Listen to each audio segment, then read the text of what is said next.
Entonces tenemos literatura de independencia en Venezuela, después de la colonial, y aquí aparecen realmente unos escritos donde se descubre a un Simón Bolívar de gran oratoria y con un delirio sobre el Chimborazo.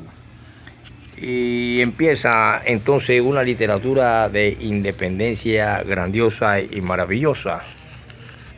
Es la literatura que va embriagando y entrándose en los corazones. Y esa literatura hace que de Venezuela se escriba, y es cuando surgen hombres como el que decimos, Ushar Petri, profe. Sí, claro, sí me gusta, recuérdeme, Ushar Petri. ¿Quién eres tú? El cuarto el cuarto de los hijos del homeópata, el perrito Pingón. Y soy de los menores. Ah, bueno, muy bien, y veo que son buenos alumnos, ¿eh? Hombre, estoy orgulloso de ustedes. Y podemos entonces así decir que cuando hablamos de Ushar Petri, aparecen y de Simón Bolívar se puede encasillar de que hay escritos de esta época, de la independencia.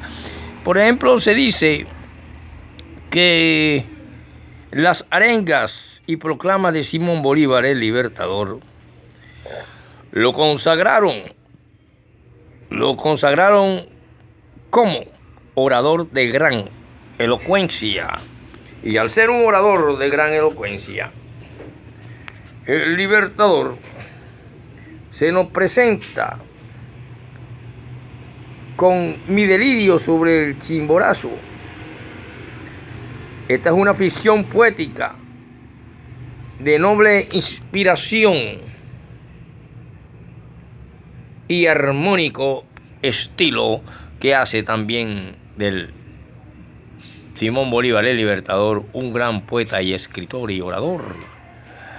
Y se hace sobresalir como un exaltado lírico. Ojo, el Libertador no solamente era espada y tira espada y saca riñones, no señor. Había cultura, había política. Y entonces aparece Ushar Petri como el del realismo mágico, hablando de literatura de Venezuela, que pertenece después de la independencia, ya en la contemporaneidad, porque él nace en 1906. Ushar Petri nació en 1906, el de los cuentos mágicos y realismo mágico, antes de García Márquez.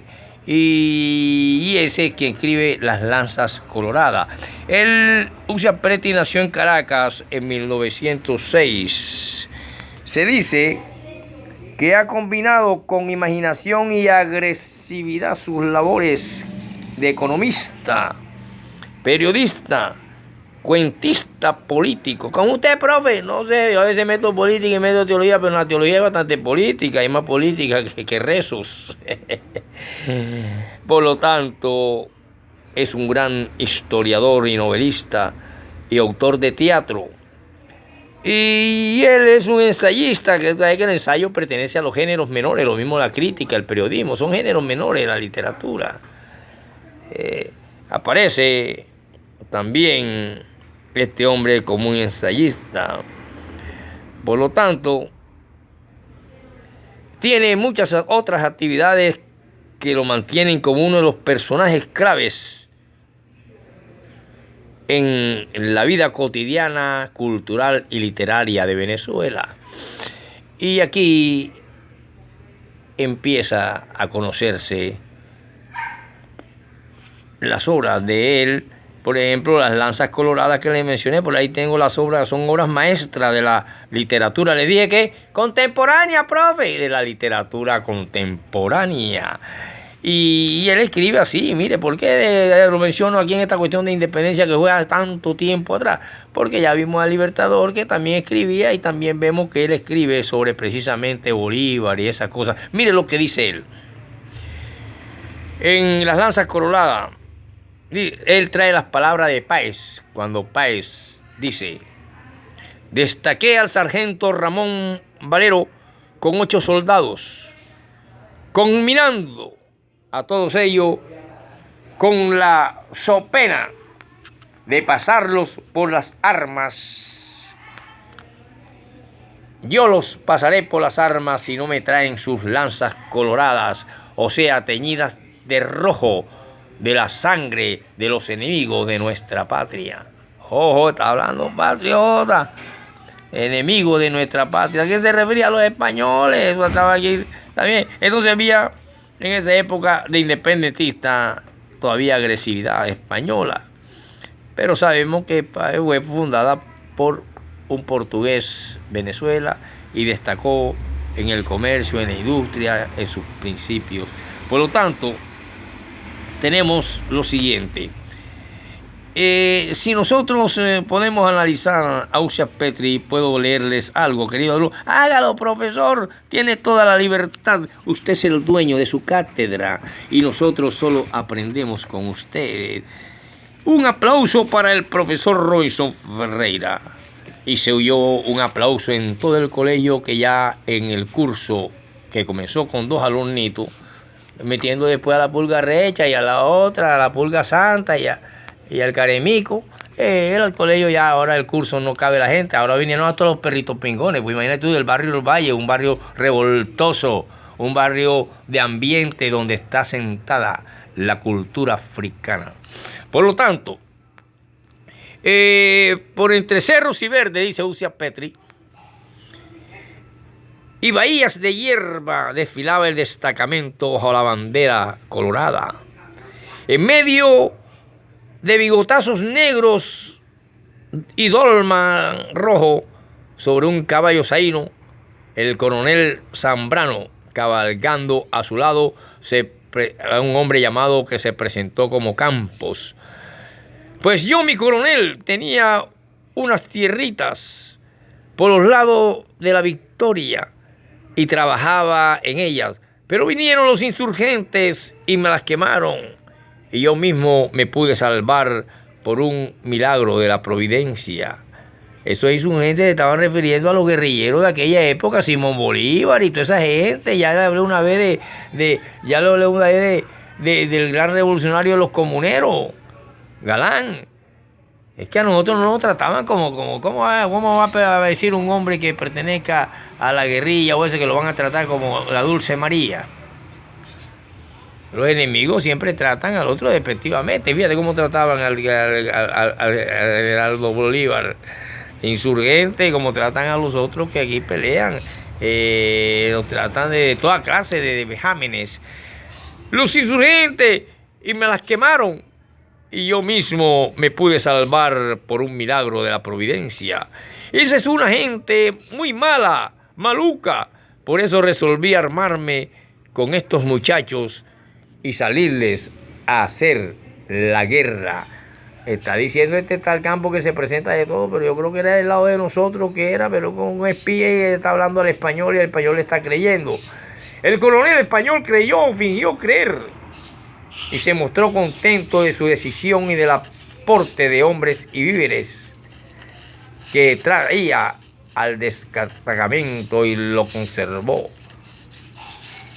Y le conservó el mando de su facción, a la cual le agregó algunos veteranos de su cuerpo. La simplicidad de su carácter, su energía, sus reacciones rápidas y francas, pronto le ganaron admiración y simpatía entre los soldados. El coronel Zambrano le confió sus ideas sobre la situación. La situación está buena para un hombre atrevido. Ahorita cualquier gallo loco se puede montar por el pico de la botella. Si no lo cree, no tiene sino que ver a Monteverde o a Bolívar o a Bovea o a Boves, que hace 6 meses nadie sabía nada de ellos, nadie sabía quién eran.